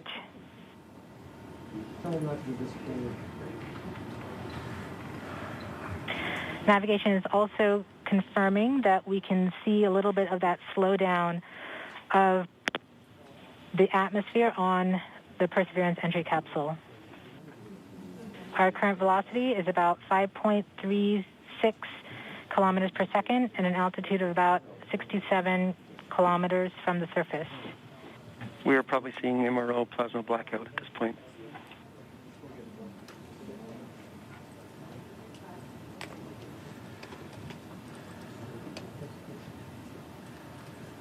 The vehicle should be doing its turns right now. MRO has lost lock. Perseverance. We have indications that Perseverance is now performing bank reversals in the atmosphere. These are the steps in order to control its distance to the landing target. Perseverance has just passed through the point of maximum deceleration and has indicated that it felt approximately 10 Earth Gs of deceleration. MRO has lock again. Yes, yes, yes, yes, yes. We saw a small outage of the UHF telemetry from Mars Reconnaissance Orbiter during that peak heating phase, likely caused by the plasma blackout. Perseverance is still continuing to perform bank reversals in the atmosphere to control its distance to the landing target.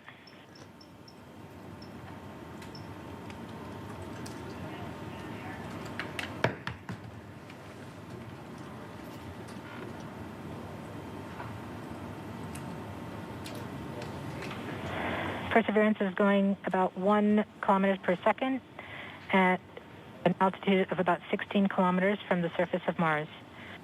We have entered heading alignment, which means Perseverance is no longer trying to control the distance to Mars, to the target on Mars, but instead is flying straight to the target.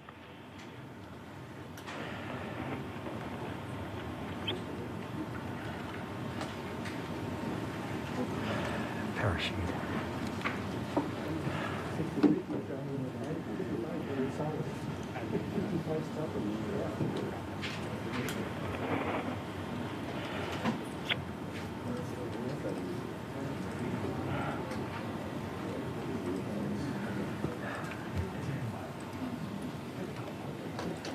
Our current velocity is about 550 meters per second at an altitude of about 15 kilometers from the surface.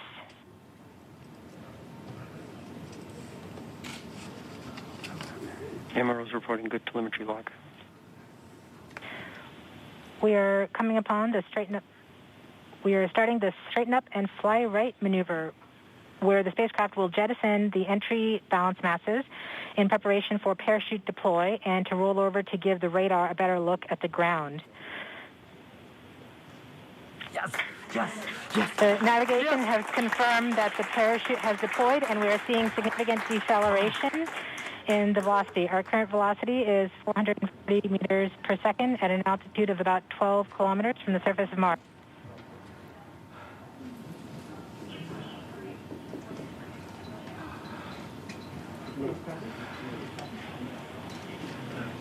Yes. Perseverance has now slowed to subsonic speeds, and the heat shield has been separated.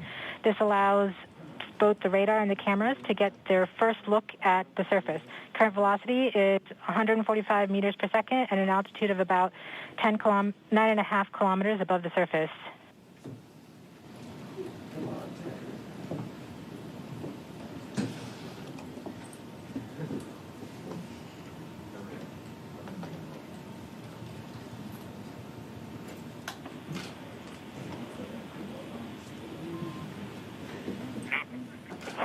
Yes, yes, yes. Perseverance now has radar lock on the ground. Current velocity is about 100 meters per second, 6.6 kilometers above the surface of Mars. Perseverance is continuing to descend on the parachute. We are coming up on the initialization of terrain relative navigation and subsequently the priming of the landing engines. Our current velocity is about 90 meters per second at an altitude of 4.2 kilometers. Almost there. We have confirmation that the lander vision system has produced a valid solution and part of terrain relative navigation. Yes. We have priming of the landing engines.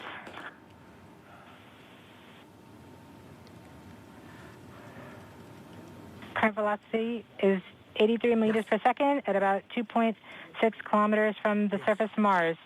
We have confirmation that the back shell has separated. We are currently performing the divert maneuver. Current velocity is about 75 meters per second at an altitude of about a kilometer off the surface of Mars. TRN Safety Bravo. We have completed our terrain relative navigation. Current speed is about 30 meters per second, altitude of about 300 meters off the surface of Mars.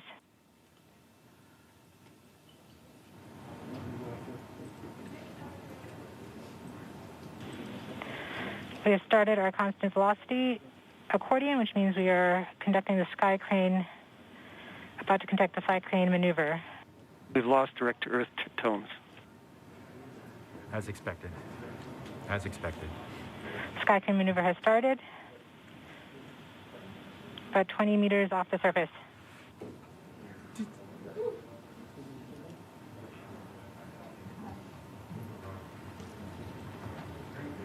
We're getting signals from MRO. UHF is good. Touchdown confirmed. Perseverance safely on the surface of Mars, ready to begin seeking the signs of past life.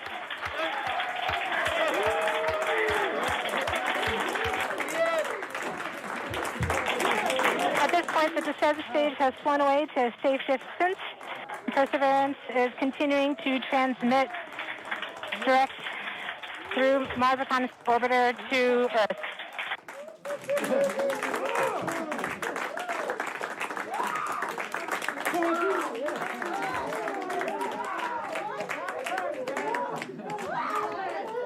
Oh my God.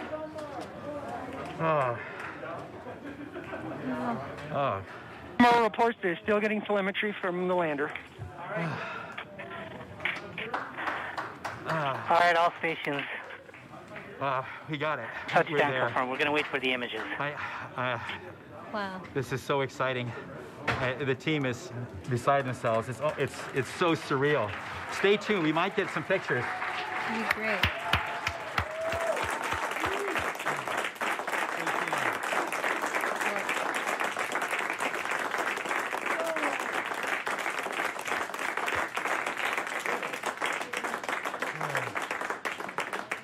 So much has been riding on this. Yeah, we just heard the news that Perseverance is alive on the surface of Mars.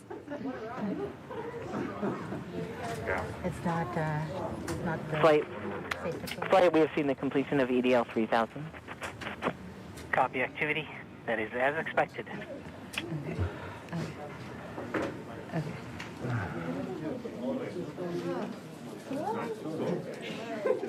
MRO is still seeing a strong signal from the lander.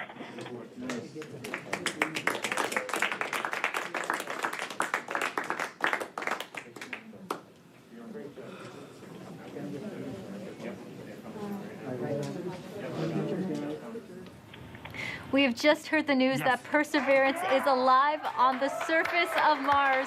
Congratulations to the mission. And looks like we have some more news in. It looks like we're getting the first image.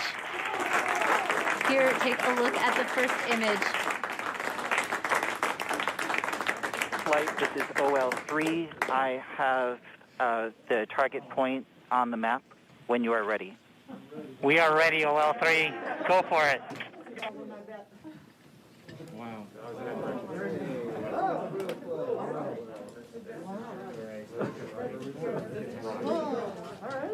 We'll take it. We'll take it. Flight, I'll be moving in, showing you the safe zone that we've landed in.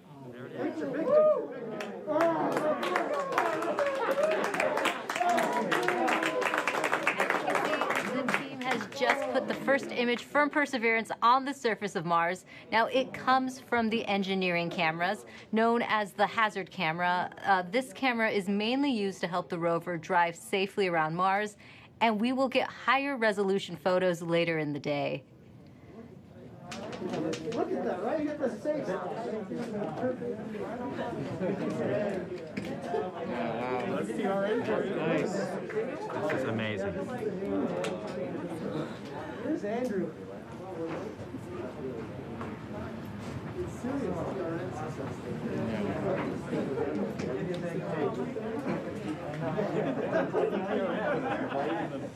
For Steve. Stand by for Steve.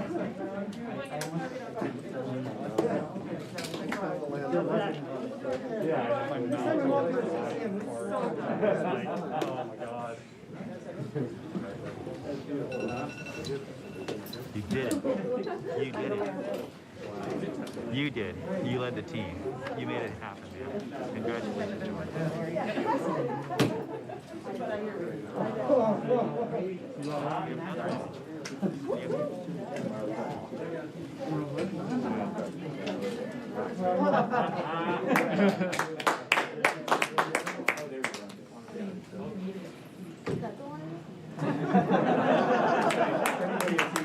We just got our second image in. Our second image is in. Okay, these we have a camera in the front and rear of the spacecraft. They're near the ground, so these are pretty close. So you can see the wheels there, and they're a little dirty because we've got glass covers over these cameras. But we took these seconds after landing, so there's still dust in the air from our landing event. So this is happening. This happened just seconds ago. Just arrived, and this is really amazing. And we even know where we landed. This is the most amazing thing. The vehicle has told us where it's landed because it figured it out. You know, this is a sign. NASA works. NASA works. And when we put our arms together and our hands together and our brains together, we can succeed. This is what NASA does. This is what we can do as a country on all of the problems we have. We need to work together to do these kinds of things and make success happen.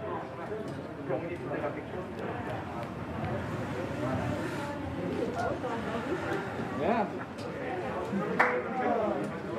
And joining us now is the acting administrator of NASA, Steve Jurczyk. Steve, welcome and congratulations. Hey, thank you. What an amazing day. How does it feel to have another rover on Mars? It's amazing to have Perseverance join Curiosity on Mars, and just a credit to the team. I mean, just what an amazing team to work through all the adversity that goes and all the challenges that go with landing a rover on Mars, plus the challenges of COVID and just an amazing accomplishment. And what does this mean for NASA and its future plans? So for robotic exploration, every time we execute a mission with new instruments, we discover new things and things we never thought we would discover. So that always informs our future robotic missions, both landers, rovers, and orbiters. This mission also has technology on it. One of the cool things is the Ingenuity helicopter. It's an experiment on this mission. But if it's successful, we can use it as an science observation platform by putting instruments on it, and also use it as a scout for future rover missions. And then just the entry, descent, and landing capability. It'll allow us to land more larger, more ambitious robots on the surface of Mars. And then for human exploration, we have the MEDLI, Mars Entry, Descent, and Landing Instrumentation, which is going to give us EDL information. We have the Mars Environmental Dynamics Analyzer. It's going to give us properties, size and properties of dust particles, because when we send people, we're going to have to deal with that dust. This is just an incredible mission because of the science and the technology, and then caching samples for a Mars sample return mission. That will be an amazing mission, the first round trip to Mars and back, and bringing those samples cached by Perseverance back to Earth to examine with state-of-the-art equipment in our laboratories here on Earth. We have so much to look forward to. And we also have a student question coming in from Landon. Let's take a look. Hi, my name is Landon Applegate. I'm in 6th grade, and I'm going to Academy for Academic Excellence. And my question is, do you think we could get resources from Mars to help on future missions, or even as like a launching point? Great question, Landon. Actually, we have an experiment called the Mars Oxygen In Situ Resource Utilization Experiment, or MOXIE, and it's going to demonstrate generating oxygen from atmospheric CO2. And that could help generate breathable oxygen, and even if we can liquefy it, oxidizer for propulsion systems. So that's a tech demo on Perseverance. And then we're going to continue to characterize the frozen water on and below the surface of Mars, and eventually try to figure out how to extract that water from the Martian soil, or what we call regolith. And then we can use that for potable water and also break it down into oxygen and hydrogen for rocket fuel. So absolutely, we're going to try to eventually figure out how to live off the land to support human missions to Mars. Thanks for taking the time to talk to us today, Steve. Thank you. And now that Perseverance has safely touched down on Mars, let's learn more about what's in store for the rover. Joining us now is Surface Mission Manager Jessica Samuels. Jessica, your surface operations team has now taken over. What are they doing now? Yes, hi Raquel. We are so excited here in the Surface Mission Support area. The team will do a handover with the Entry, Descent, and Landing team and pass any critical information, and then this team behind us will be the team that does the health and safety assessments daily as we progress on this mission. And what do the upcoming weeks look like for your team?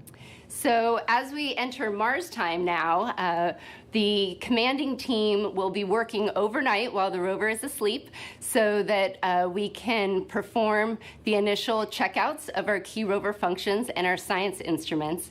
And we have to do this all in time for the regularly scheduled communication pass, which happens in the morning. And so we will be working around the clock, making sure that Perseverance is healthy, and we will begin this exciting adventure. And can you tell me, what's it like living on Mars time?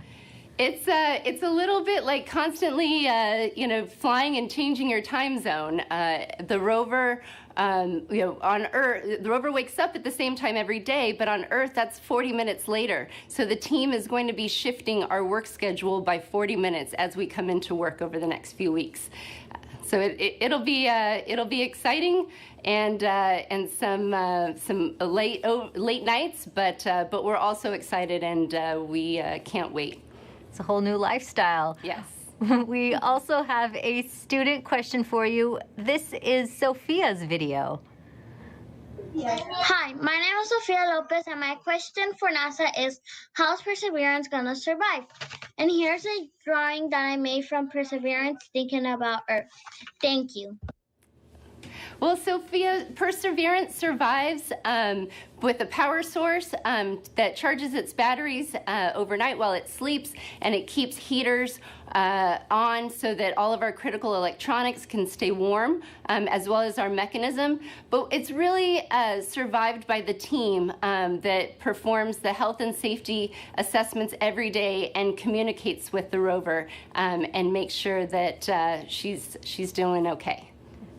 Well, thanks for your time, Jessica, and good luck living on Mars time. Thank you. It should be fun. Let's head back to Marina as she gives us a sneak peek into the future at JPL. Thanks so much, Raquel. It's definitely bustling behind me. It's not quiet like it was just 20 minutes ago. And congrats to the whole team. What an amazing accomplishment. Mike Watkins is the director of NASA's Jet Propulsion Laboratory. He was the mission manager during the Curiosity rover landing on Mars. Welcome, Mike. Oh, thanks. Glad to be here. You can see all my mask markings, John. Well, you were just celebrating, and rightly so. Now, you've been around for a number of Mars landings. What makes this one special? Well, two things. I mean, it's the biggest and best rover we've ever sent to Mars, and it can really, do amazing things in terms of, its own scientific exploration of this habitable environment, at Jezero.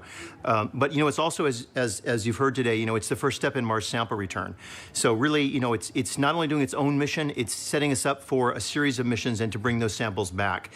And, a lot of the effort to develop the rover was specifically designed, for that sampling and caching system. It's one of the most complex robotic systems ever made.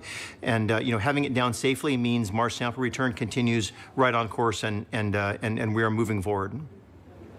Wonderful. Now, JPL has a long history with robotic space exploration. Why do you think it's so important to continue to push those boundaries? There's a lot of reasons. I mean, obviously, for places that are far away, like Mars, and even farther away, like Europa, right now, robotic exploration is the only way we can make these scientific discoveries and really understand these early habitable environments. In the case of Europa, maybe it's even still habitable. And, we're not ready to go there with astronauts yet, but the robots are ready to go there. And so we always, are forerunners and pathfinders of human exploration. And we start by sending, our eyes and arms there in the form of a robot. And it is just fantastic to be able to do that and to learn from each rover, learn from the science and the engineering and make the next one better and make more and more discoveries. And every time we do one of these missions, we make fabulous discoveries. And each one is more exciting than the last. The future does look exciting. Now, as director of JPL, what would you like to say to those teams right now celebrating? Oh, obviously they have earned it. Let me tell you. I mean, they have worked, for years and years on this mission. And then in the past year, of course, we had the COVID experience. And I want to thank not only the team, but also, all of JPL. A lot of folks had to pitch in here, in terms of making sure our remote telework, our IT systems were good enough to support folks working from home. All of the folks looking at PPE and our safe distancing and reconfiguring facilities to make them safe for the employees. It's just an incredible amount of work by the entire lab, and of course, especially by this team. And and in one sense, the 7 minutes of terror are very exciting.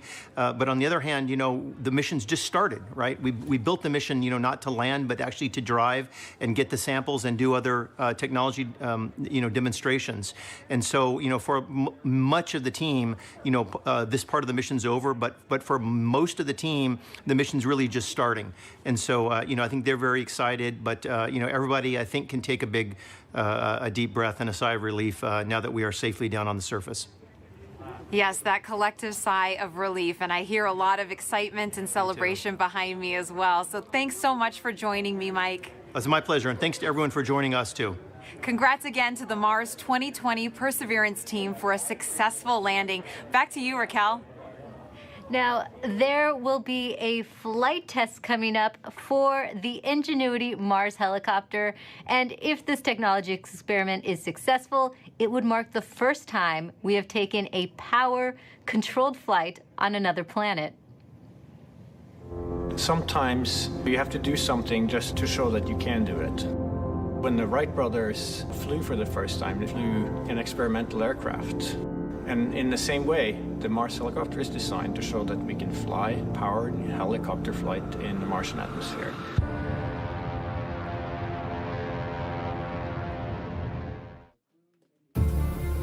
From day one, this was the unwavering dream of our team, to get our helicopter launched to Mars so that we can get that opportunity to do that very first rotorcraft flight test in the actual environment of Mars. It's extremely difficult to fly at Mars because the atmosphere is so thin. Compared to Earth, at Mars it's less than 1%. So the first and foremost challenge is to make a vehicle that's light enough to be lifted. And then the second is to generate lift. The rotor system has just been very fast. 2,000, 2,200, 2,400, 2,600. We're spinning between 2,000 and 3,000 revolutions per minute, and it takes a lot of energy. So it's that balance of a very light system, yet having enough energy that's needed to spin the rotor so fast to lift, and on top of it, having to design in the autonomy. It has to be fully autonomous from the time it takes off to the time it lands. What we do on the ground is we plan the flights, and so we determine from here where we want the helicopter to go. Our experiment window is 30 Martian days. So we have planned up to 5 flights of incremental difficulty. The very first flight, the main thing is we want to get the legs off the ground, and so we will basically go up about 3 meters, and we'll hover there, and then we'll come down again, and that will be the first, really major milestone. Most of our flights will be at the 3 to 5 meter height. We will be going horizontally again at a few meters per second, probably go out, 50, 70 meters and come back. In successive flights, we'll probably push that further, try to go further. So our priority will be to get back engineering telemetry and not so much images, but I'm sure we'll return a few, because they'll always look cool. At this point, we've tested all we can on Earth. We have mathematical models that shows how it'll fly at Mars, and we've tested it in the simulated environment that we can create on Earth. It really is time now to do the real flight tests at Mars. Nothing is a given, but we have done everything we can in terms of a test program here on Earth. The vehicle's performing extremely well so far. It's been doing exactly the right thing, even right now when it's bolted onto the Perseverance rover. So there's a very good chance that we'll pull it off, yes. But it's still high risk, and none of us forget that you could have a glitch that, could mean end of mission, yes. It's going to be exciting, reacting to any surprises we have. We can't wait. What's really most important is everything we're learning here is for the future rotorcraft systems that we want to introduce into space exploration. Mimi Ong is the project manager for Ingenuity. She joins us now as they await a chance to check out their helicopter in the coming days. Welcome, Mimi. Thank you, Marina. Oh my goodness, we've been talking about this for months, Mimi. Did you ever think you'd be here at this point? I mean, what's going on in your head right now? This is super exciting. We have been working on Mars helicopter for over 6 years, testing and carefully designing it for operation at Mars. So what's going through my mind? Ingenuity Mars helicopter is finally at the destination that it is designed for. Now that Ingenuity is on Mars, what is the timeline you hope to accomplish as you move forward? We have a series of major milestones between now and Ingenuity's first flight. So tomorrow we'll turn on the helicopter and its base station to confirm health. after experiencing the dynamics through the EDL just now. And the next major milestone will be when the rover deploys the helicopter to the surface. And that marks the first moment that Ingenuity operates on its own in a standalone manner. And surviving that first cold, frigid night of Mars will be a major milestone. We'll execute a series of checkouts, and then we will perform that very important first flight. And if the first flight is successful, we have up to 4 more flights in the 30 Martian days that we have set aside for our flight experiments. And that's when you finally can breathe, right, Mimi? Now, why is it so important to have that aerial dimension to space exploration? A helicopter flying far ahead of rovers and astronauts in the future can provide high-definition reconnaissance information for the rovers and the astronauts before they take the long journeys. And as importantly, being able to fly will enable us to get to places that we cannot get to with rovers and astronauts, like sites of steep cliffs, deep inside crevices, areas of high scientific interest. It will be game-changing.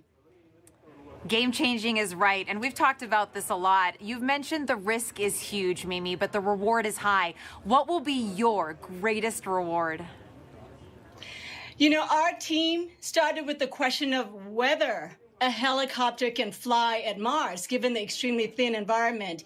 And we systematically demonstrated a series of technical steps. We demonstrated lift first, and then we demonstrated lift and the first ever powered control rotorcraft flight in simulated Mars atmospheric density. And then we went on to build the full-up helicopter that can not only fly, but operate and survive autonomously at Mars, all under 1.8 kilograms, about 4 pounds. And each of these major milestones have been a first. And the success at each of these has been so rewarding. And along the ways, the rewards just kept coming. And I have to tell you, at this moment, it's going up exponentially. So after all these tests, analysis, simulations, and more tests on Earth, our team now gets a chance to test, prove, and learn how it works in the actual environment of Mars. Our team can't ask for a bigger reward than that. Oh, Mimi, I'm so happy for you and your team. And now we're going to take a question from social media on Instagram for you. At Not Vibhuti asks, is the helicopter going to be doing science? Well, the helicopter Ingenuity is a technology demonstration, and we are demonstrating the ability to fly and learning how to fly for the very, very first time. And so this is a technology demonstration and a pathfinder for future larger rotorcraft, future missions that will carry much larger instruments. So on this mission, we're not doing any science. We're concentrating on engineering data. How did the vehicle perform? And as you saw Bob Belram in the video before, we will be taking a few first ever color pictures from the flying aerial vantage point, but they'll be icing on the cake. For this one, this is all about engineering data and how do we fly compared to all our tests we have done on Earth. Mimi, so much for your team and the future generations of scientists and engineers to look forward to. Thank you. Thank you so Great much day. for joining us, Mimi, and good luck to your team with that first test flight. Thank you so much. Now, we look forward to the Perseverance rover and Ingenuity helicopter beginning their journeys on Mars as their adventures are just about to start. Go Perseverance and go Ingenuity. Back to you, Raquel. Thanks, Marina. Landing on Mars is never easy, but this team has persevered, and NASA's 5th rover is on the red planet. You can still hear them buzzing in the back right now. And to get the latest updates on Perseverance as it explores Mars, follow at NASA Persevere on Facebook and Twitter. I'd like to thank everyone watching for joining us today. And to the students and teachers tuning in, we hope you learned a lot from today's landing, and thank you for all your questions. We have a news briefing coming up at 2:30 p.m. Pacific Time. That briefing will wrap up the day and include reactions from Perseverance team members. We'll leave you now with some of the landing celebration photos you've shared with us, set to Youngblood's cover of David Bowie's Life on Mars. I'm Raquel Villanueva. Thanks for watching. It's a god-awful small affair to the girl with the mousy hair, but her mommy is yelling no, and her daddy has told her to go, but her friend is nowhere to be seen. Now she walks through a sunken dream to the seat with the clearest view, and she's hooked on the silver screen. But the film is a saddening bore, for she lived it 10 times or more. She could spit in the eyes of fools as they ask her to focus on sailors fighting in the dance hall. Oh man, look at those cavemen go.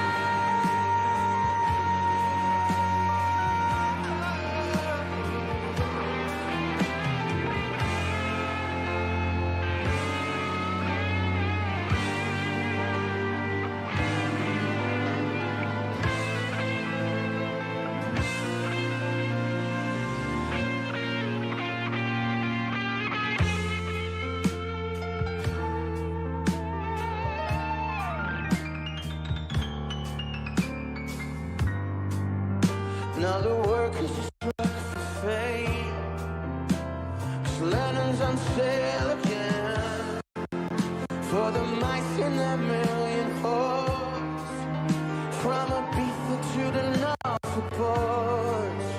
Well, Britannia is out of bounds, to my mother, my dog and clowns, but the film is a sad bore, 'cause I wrote it 10 times or more. It's about to be written again. All I ask you to focus on sailors fighting in the dance hall. Oh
When you go to another planet, there's just so much potential for making brand new discoveries. I'm actually putting something together that's flying to Mars. One way or another, you're going to be on the ground in 7 minutes. We want it to be there safely.